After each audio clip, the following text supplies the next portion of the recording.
Hi, I'm Chris Montoya. I sell houses, and this is Scott, and quite literally, he sells everything I like. No joke. Scott, I would say tell me about your business, but let's talk about your businesses. Okay, sure. So I'd like to think that it started, well, it did start with the bikes, but it really has grown to just a bunch of fun things that I like to do, which makes it work at times, but most of the time it's fun. So bikes, coffee, beer, pizza and food, just a little bit of everything. Let's talk about all the three things: bikes, coffee, pizza, food. All things I could totally get into. Right. So let's start with my favorite thing, obviously, which is mountain biking. You do some repairs here. Tell me about your shop. Yeah. So we sell mountain bikes, and I'm actually gravitating towards primarily off-roading, meaning mountain bike and gravel. Okay. We have lots of dirt roads around for those people that want to get longer rides in on a gravel bike and get away from traffic. But really, it's mountain biking, and that's kind of what's put Canyon City on the map. Is the mountain biking that we've developed over the last 10 years, and a single track that's accessible from the shop. So when you say put it on the map, when did mountain biking get on the map for you? Well, let's see. I started the shop in 2012, and it was, I'm trying to remember, it was right around 2013 that we actually started cutting trail up at Oilville Flats, and it was right around 2016 that 2017 that Pink Bike did an article on Oilville Flats, and the next thing you know, Denver's coming down here every single weekend during the winter to ride. So yeah. So it's been about 3 years, 4 years. But what about how long have you been mountain biking yourself? Oh man, so I started mountain biking in '94. So we're going on 25 years now. And with that, it started with fully rigid bikes on dirt roads and double track. And since then, it's just evolved into my lifestyle. And that's part of the reason why I left teaching. Spending too much money on bikes. You can't afford super nice ones on the teacher salary. You might as well sell them yourself. Yeah, sure. Yeah, so that was it. Yeah. Very cool. So since we talked about the one part of your shop, let's talk about if I came to get coffee in the morning, which I have before. What's the one thing that people don't know? What's your favorite thing on the coffee side? Man, the wraps. If we're talking about like menu items, is that what you're talking about? Okay, sure. So, the chicken wraps that we have for lunch, they're really good. Sneaky delicious. Yeah. Yeah, for sure. That's the one thing that I always forget that we serve over there. And when I occasionally order one for myself, I'm like, oh yeah, these are really good. Fair enough. Okay, let's move to the next fun part. Tell me your favorite beer that you serve. Oh, Stone IPA. As much as I love Colorado's beer, Stone was the first beer that the IPA was the first one that I had when I was younger. You mean right at your 21st birthday, right? Yeah, well, it's funny because IPA, we really didn't start drinking IPAs until much later. So I was well within the legal limit by the time we started. Just making sure we're talking about the same thing. So, so can I tell you my favorite thing about your Yeah, please do. I love the bar?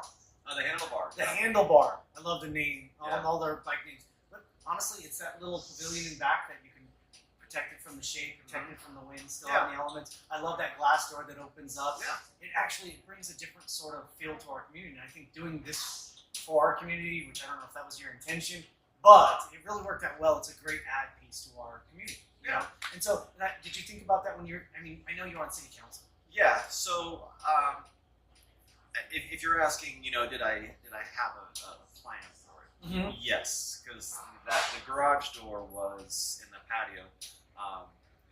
If I can regress a couple of years, I started my bike shop in the back of this particular building in 2012, and long before I built it out and did all the remodeling, I saw the potential. The back patio was the way my customers came in and out, and even for us as riders, we would hang out there and drink beer after rides. And I was like, this would make a great place. And when the opportunity presented itself for me to acquire the building, I did. And I already had the vision. I already knew. I had lots of time to think about it. So, I built it with the bike shop and having a certain footprint, the coffee shop.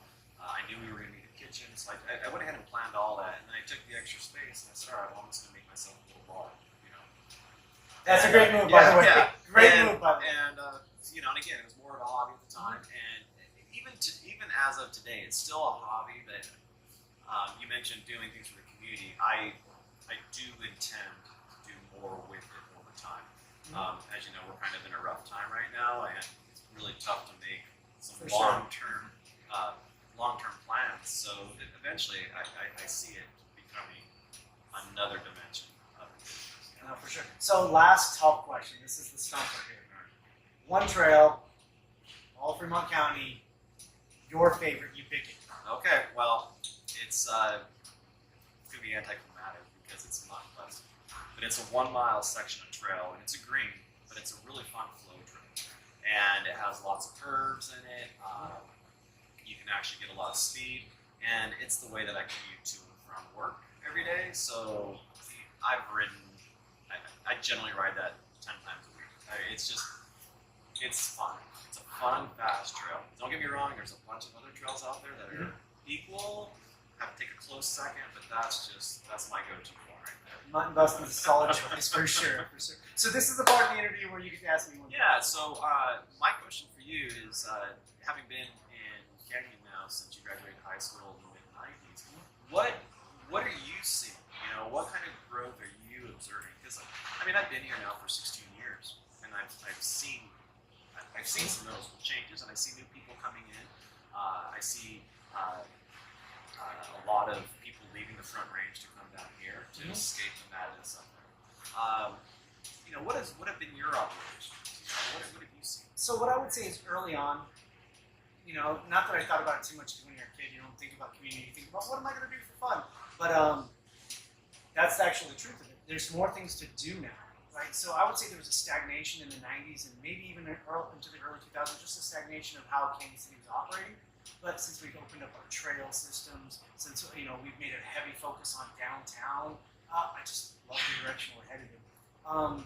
You do see a lot of people coming from the Front Range down here, and I don't blame them because Kansas City is like one of the last affordable communities. Not to mention the fact that who wants to live in Denver? I mean, I say this all the time. I can't imagine. My commute's 4 minutes. I go.